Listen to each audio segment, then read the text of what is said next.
आप देख रहे हैं सौगंध टीवी, सौगंध वतन की। और कांग्रेस की एक भी सीट उत्तर प्रदेश में नहीं आने वाली। इतनी अच्छी सड़कें दिल्ली में भी इतनी अच्छी सड़कें नहीं है जो यूपी में बनी हुई है। 75+ सीटें भाजपा की आएंगी आएंगी आएंगी। G20 सम्मेलन मोदी ने करा लिया, कोई नहीं करा सकता था। विश्व गुरु भारत को 2035 में बनना है। आईपीसी चेंज करी है और सीआरपीसी चेंज हुई है, इसके बाद धीरे धीरे सारा सिस्टम चेंज हो जाएगा। नमस्कार, आप देख रहे हैं सौगंध टीवी और मैं हूं आपके साथ राधिका शर्मा। अगर बात की जाए तर्क वितर्क की और जिस तरह से 2024 के चुनाव आ रहे हैं, उस वक्त उन चुनाव से पहले जो आरोप प्रत्यारोप लग रहे हैं ये लगातार बढ़ते जा रहे हैं। इसी तरह से राशिद अल्वी ने कहा है, अगर वाराणसी से प्रियंका गांधी चुनाव लड़ेंगी तो पीएम मोदी को जो है गुजरात वापस जाना पड़ेगा, उन्हें हार का मुंह देखना पड़ेगा। आइए जान लेते हैं क्या कुछ कहना है, क्या कहेंगे आप?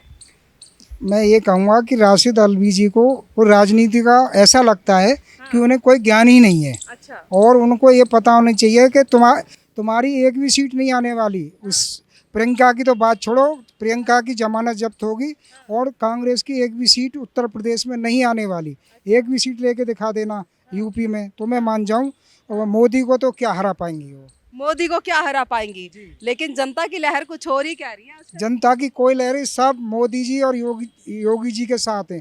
पूरा हमारा उत्तर प्रदेश उनके साथ है और उनके हर कदम का, योगी जी के हर कदम का जो है समर्थन कर रहा है। अच्छा, वो समर्थन कर रहा है। बिल्कुल बिल्कुल। वही अमेठी से राहुल गांधी भी चुनाव लड़ने की तैयारी में। जैसे वो हार के गए, वायनाड चले गए केरल में, ऐसे ही जो है प्रियंका गांधी को भी हार का मुंह देखना पड़ेगा। उसके बाद में पता नहीं कहाँ से लड़ेंगी आगे, ये तो भगवान ही जाने कि फिर उनका जो है कौन सा निर्वाचन क्षेत्र होगा। यूपी में तो उनकी हिम्मत फिर पड़ेगी नहीं।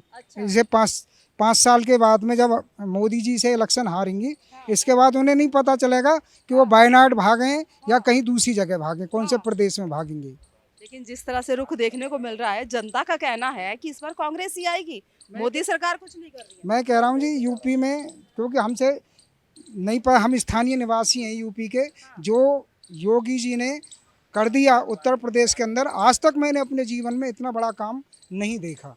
इतनी तरक्की कभी नहीं देखी मैंने, इतनी सुंदर सड़कें अपने जीवन में कभी नहीं देखी। और मैं उत्तर प्रदेश में दूर दूर तक गया हूँ, इतनी अच्छी सड़कें दिल्ली में भी इतनी अच्छी सड़कें नहीं है जो यूपी में बनी हुई हैं। अच्छा, दिल्ली में भी उतनी अच्छी सड़कें नहीं है। क्या कहना चाहेंगे सर आप?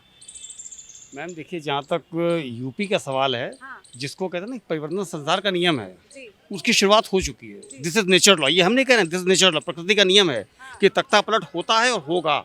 ठीक है, इन परिस्थितियों में जैसे अभी आपने कहा कि प्रियंका जी वहाँ से लड़ेंगी, मोदी जी गुजरात जाएंगे, ये दिमाग से निकाल दे हमारे यूपी की। राशिद अल्वी जी का वो जो उन्होंने कहा, राशिद अल्वी जी ने जैसे कहा प्रियंका जी के लिए, ऐसा संभव नहीं है। संभव नहीं है। अब सुनिए, यूपी में पहले 82 सीटें थी, उत्तराखंड में 2 सीटें चली गई, बची 80। मेरी बात नोट कर, 75+ सीटें भाजपा की आएंगी आएंगी आएंगी। कितनी सीटें? 75। अच्छा। यस, इसको कहीं नोट कर लीजिए, भूलिएगा नहीं आप। 75 सीटें यूपी की आएंगी। अच्छा। भाजपा के नाम। अच्छा। जबकि होता है 2-3 और, लेकिन मैं 3 सीट पर घटा के बात कर रहा हूँ। 75 सीटें आएंगी और 325+ सेंटर एक बार फिर मोदी जी बैठेंगे। तो जिस तरह से अगर बात की जाए, अमेठी से राहुल गांधी चुनाव लड़ने की सोच है। मैं कुछ नहीं बोलना चाहूंगा उनके बारे में, बस बाकी बोलना तो पड़ेगा। मैंने डैश कर दिया। डैश से कुछ नहीं होता ना। नहीं जीतेंगे ना वो, नहीं जीतेंगे। स्मृति ईरानी ने जैसे 2019 में हराया था, फिर से हार का मुंह देखना वही कुछ होगा। बाकी मैं और क्या बोलूँ, वहाँ से बहुत सी चीजें हैं। जी बोलिए। नहीं, मेरी बात समझिए, मैं बोलना बहुत कुछ चाहूंगा, लेकिन जहाँ तक होने वाली बात, आज हम लोग अंतर्राष्ट्रीय मंच पे, इंटरनेशनल प्लेटफॉर्म पे जहाँ पर हैं, G20 सम्मेलन मोदी ने करा लिया, कोई नहीं करा सकता था। विश्व गुरु भारत को 2035 में बनना है, बनेगा। मतलब आप ये सीधा डिक्लेयर कर रहे हैं कि आएगा तो मोदी ही आएगी, तो भाजपा की 75+ सीटें मैंने आपको अभी बोल दी हैं। 75+, 75+ सीट यूपी में बीजेपी की आएंगी। अच्छा। और प्रियंका गांधी को ही हार का मुंह देखना पड़ेगा। वो जो भी है, मैं कुछ मैं 75+ सीटें आ रही, हमारी सरकार बन रही है एक बार फिर से। बस दूसरी सरकार नहीं बन पाएगी मैम, सिचुएशन ऐसी है। अच्छा, बहुत फर्क है। ये एक ऐसे होता ना, ये ऐसे है।